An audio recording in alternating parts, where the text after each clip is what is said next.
AKB48을 필두로 하는 48 그룹과 AKB48 라이벌 그룹으로 출범한 노기자카 46를 필두로 하는 사카미치 시리즈 그룹 등의 다인원 걸그룹 프로듀서이자 작사가, 각본가 등으로 활약 중인 아키모토 야스시가 새로운 걸그룹 프로듀싱을 사실상 공식화했습니다. 이번 협업 파트너는 일본의 대형 음반사 겸 엔터사 에이벡스입니다. 걸그룹의 컨셉은 노기자카 46의 라이벌 그룹이라는 컨셉으로 알려졌고 결국 이번에도 다인원 걸그룹을 선보일 것으로 관측됩니다. 주간문춘 온라인 기사에 따르면 6월 말 에이벡스 사원 총회에서 공식 발표되었다고 합니다. 기사에서 에이벡스 관계자의 인터뷰를 요약하면 다음과 같습니다.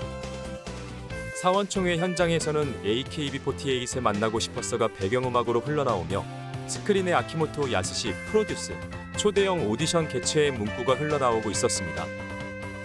전에 없던 글로벌하면서 일본 전역에서 사랑받는 국민적 아이돌 그룹을 목표로 내걸고 가는 것 같습니다. 이번에도 또 무리한 문제를 떠넘길 것이라는 걸 하기 전부터 알고 있기 때문에 직원들은 전전긍긍하고 있었습니다. 실제로 지난달 프로젝트 팀이 나서 라이벌에 걸맞은 그룹의 이름은 어떻게 할까?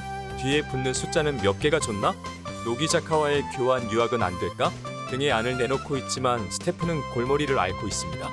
에이벡스는 48 그룹 중 SKE48의 음반 발매를 담당하며 아키모토와 관계를 구축해왔고 2017년 설립한 극단 4달러 50센트 프로젝트를 아키모토와 함께하고 있습니다. 이 극단은 창단 때 오디션을 통해 5천여 명에서 31명을 뽑았지만 흥행 부진으로 먹구름이 낀 상태입니다. 이에 대해 에이벡스 관계자는 이렇게 언급했습니다. 극단 설립에 맞춰서 에이벡스 AY 팩토리라고 하는 합동회사가 생겨 아키모토 씨의 친척이 임원이 되었습니다. 그러나 의사결정권이 당사 간부와 아키모토 씨 측에 있고 사공이 2명 있는 셈이어서 이야기가 좀처럼 정리되지 않아 현장에 부담이 됐습니다.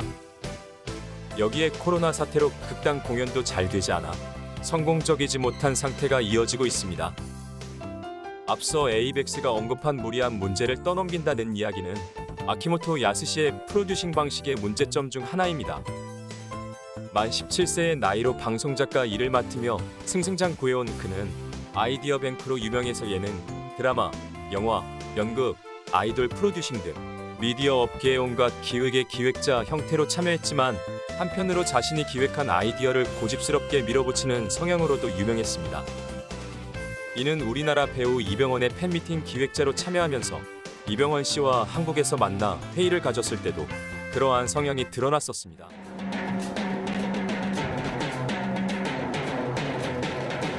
忙しいスケジュールの合間を縫って秋元は韓国へ飛んだ。でも行き先はやっぱり会議室。これは2006年秋元は韓流スターイ・ビョンホンの東京ドーム公演の総合演出を務めた。そして今年の11月にはさらにスケールアップした全国アリーナツアーを手掛ける。今回のプレゼン相手はイ・ビョンホン本人だ。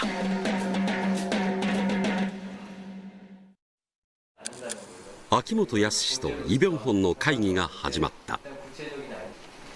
今回はまずそのコンセプトを11人のイ・ビョンホンということがいいんじゃないかなと。俳優の隠し芸大会をやりたいわけではなくて、イ・ビョンホンさんが持ってる内面的な11の表情を出したいっていうのがコンセプトです。なんで11人なのかっていうと、多分10人とかキリのいいところだとそのコンセプトのための数字のような気がするんですよね。イ・ビョンホンさんで何ができるかって数えていったらたまたま11になったっていうふうに。 근데 그렇게 만약에 안 보여준다면 제목은 그렇게 붙여놓고 그렇게 안 보여준다면 그 실망감은 사실 또 굉장히 클 거라는 생각이 듭니다. いや別にタイトルを11人のイ・ビョンホンにしたいわけじゃないから、あくまでもその何か取っかかりがないと、例えばですよ、よくあるのはイ・ビョンホンなんか愛のために2007年それと11人のイ・ビョンホンっていったらどっちが見たいかっていうことだと思うんですよ。 일단 오게 되는 사람들에게 너무나 많은 기대를 주게 되고 11가지의 모습을 보였다고 하더라도 11가지라고 했으니까 11가지 보여줬네 라는 느낌이지. でそれは全然大丈夫だと思うんですけど、その11人つまりこういうイベントっていうのは核がなきゃいけないんですよ、ね、核がつまり何か構成上、例えば日本でいう「紅白歌合戦」っていうのはどっちが勝とうが構わないが「紅白」をどっちかが勝つっていう競い合ってるところで一つの構成になってるわけだから見やすいんですよ。要するに万華鏡のようにイ・ビョンホンを見せないと飽きられますよと、一面のかっこいいビョンホンだけを見せてたら飽きられますよっていうのが今回の提案なんですよ。相手が誰でもこれが受けると思ったことは譲れない。議論を尽くして2時間半、最後は笑顔で別れた。STU48을 기획했을 때도 일본의 혼슈, 시코쿠, 큐슈 사이의 바다를 뜻하는 세토나이카이를 거점으로 하는 그룹이라는 것에 착안해 전용 공연장이 있는 배를 건조해서 선상 공연을 기획했지만 선박 법률 등에 따른 안전성 문제로 배를 건조조차 하지 못하고 이런 시행착오 탓에 선상 공연 전용 배를 발표한 게 2016년 10월이었음에도 어떻게든 만들어지기까지 3년이라는 시간이 소비되었습니다.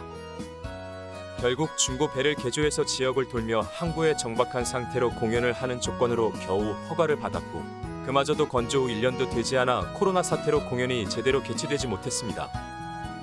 그리고 2년여 만에 선상 공연장을 갖춘 배는 운영을 중단했습니다. 배 위에서 관객을 모아 공연한다는 발상이야 신선했을지 몰라도 현실적으로 문제점이 많았고 그는 이 기획에 사로잡혀 밀어붙이기만을 한 셈이 되었습니다. 에이벡스 관계자들은 이런 점들에 있어 부담을 느끼는 부분도 있을 것입니다. 아무튼 공식화된 이상 아키모토는 이번에도 다이넌 걸그룹 프로듀싱을 선언했습니다. 에이벡스 관계자의 인터뷰에서 짧게 언급되었듯 글로벌이라는 단어가 나왔으니 형식적으로라도 기존의 AKB48으로 시작된 아마추어 형태의 걸그룹과는 차별화를 시도하려는 움직임을 보일 가능성이 있습니다.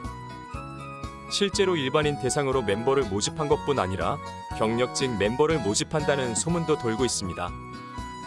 2017년 오디션 방송을 거쳐 궁극의 7인조 아이돌 제작을 선언했다가 다이넌 걸그룹으로 선회하는 등 우왕좌왕하다 결국 2022년 5월 31일 해체를 발표한 걸그룹 라스트 아이돌 출신 멤버를 재영입한다는 소문도 돌고 있습니다. 최근 경영위기로 본사 사옥을 매각하고 임차하는 형태로 급전을 마련 후 급진적인 해외 진출을 선언 중인 에이벡스 그룹이 이번에는 아키모토의 새 걸그룹과 어떤 성과를 만들어낼지 귀추가 주목됩니다.